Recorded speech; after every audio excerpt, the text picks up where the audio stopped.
You're right guys, Shay here, Uneven Balance, hope you're well. I want to do a video on AB De Villiers and this never-ending story about his comeback into the Proteas setup.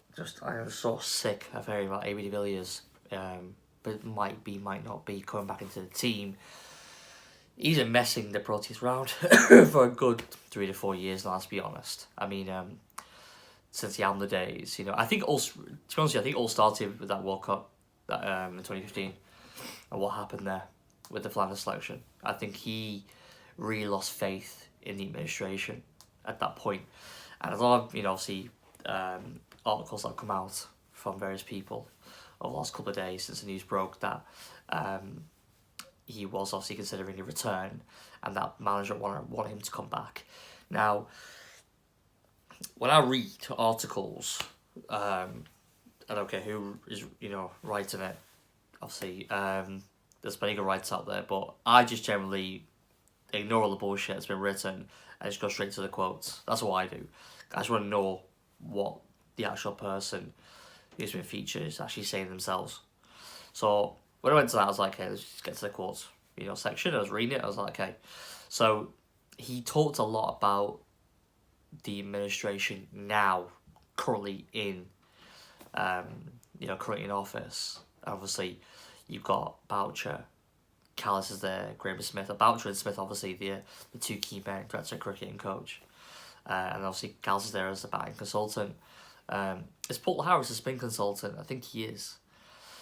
You know, it just throws back a bit of time. It throws itself, you know, kind of back to the old boys club that kind of featured under, and basically ran the roost, let's be honest, on the Mickey Arthur. They ran the team. You know, Callis, Boucher, Smith. You know, staying in De Villiers more on the peripheral because they were younger. But those three I mentioned, they were running the team, basically. It was their team.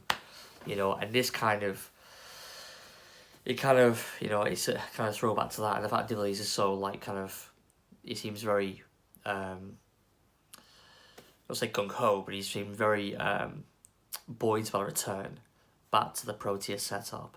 And you think, well, okay, so you definitely want to, obviously, you know, come back to the side now. But then the timing of it all, I mean, I just think because he's mentioned the fact that, you know, Boucher and Smith have you know, come back into the game, if you will, and he cited the fact that, you know, communication was poor previously. I mean, he cited the fact that Boucher and Smith are obviously former players, or he didn't say the names, but he said the fact that, you know, former players who know the game and playing the game, they know the kind of rigours of international cricket, are actually now part of the administration.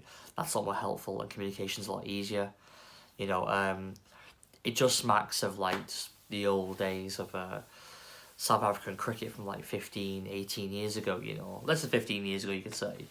When I said these guys kind of just ran the show, basically, especially on the Mickey Arthur. So the fact he's saying that, I mean,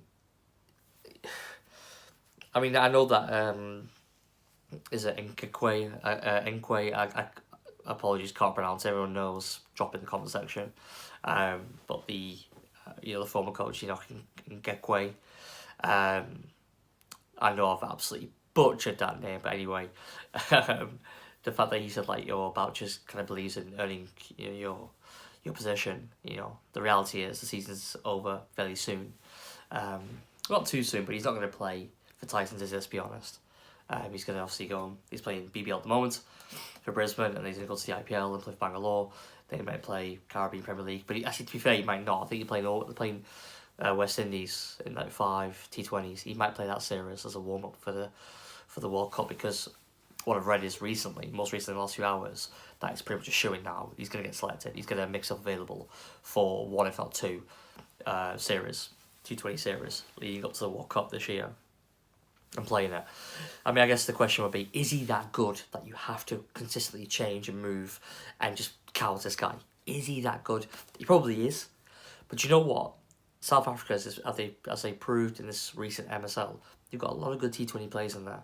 And isn't he taking a spot for one of them? Because what's he going to do? He's going to play a couple of series, and then he's going to play the World Cup, he's going to retire. He's going to be done. He's not going to stick around to play bilateral series around the world. We all know it's not going to happen. The guy's going to be obviously 36 next month, and then he's going to be obviously, it's the end of the year this happening. It'll be not far from being 37 by the time the World Cup's over. He'll be done. So you can do all this to get him back in the team. Is he that important to a T20 side? That's what I would ask. My answer would be no. He's not. Do you know who's more important than AB De Villiers? It's Imran Tahir. I've not heard anything about him come back into the side. I don't know. He might play in the 3 T20s against England. So we'll see. We'll see.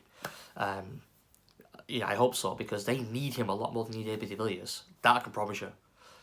Imran's, the spinners behind him, the T20 spinners, if they go with Fortuny, they go with, obviously Shamsi's probably the next person in line, they're nowhere near the calibre of Imran Tahir. Imran Tahir is a wonderful white ball bowler. AB De Villiers is obviously a very instructive batsman, but I don't think he's going to propel him to a World Cup win. And he'll make him more competitive. I know that, I'm aware of that.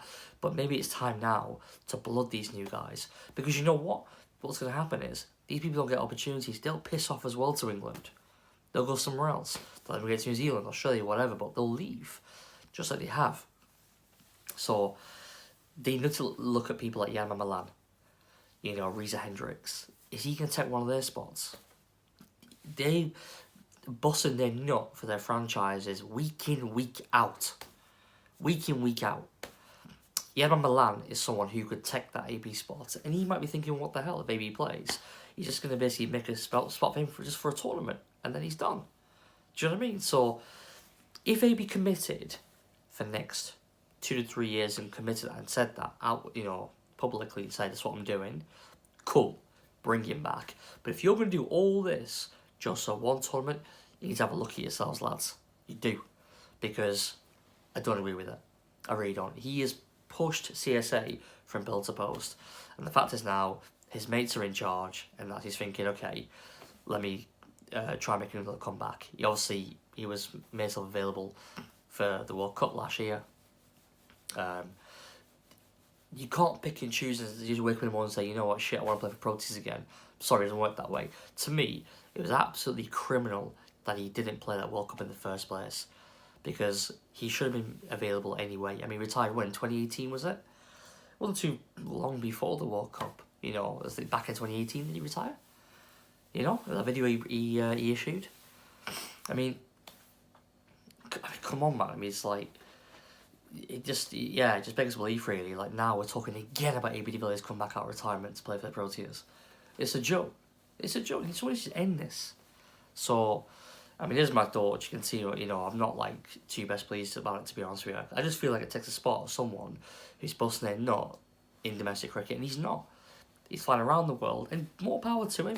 Fair enough. You've earned your crush. You've done the hard yakka. Around the world. You've been a wonderful servant to Proteas cricket. Up until that 2015 World Cup, you could say 2016, roughly. A wonderful servant for 10, 12 years. But your time is over now. Time to pass the baton, mate. The problem is, he's such a wonderful player that there's always going to be clamour to get AB into the team. But let's be honest, he plays in this team at the end of the year, that T20 World Cup. They're not going to win it. They're not going to win it.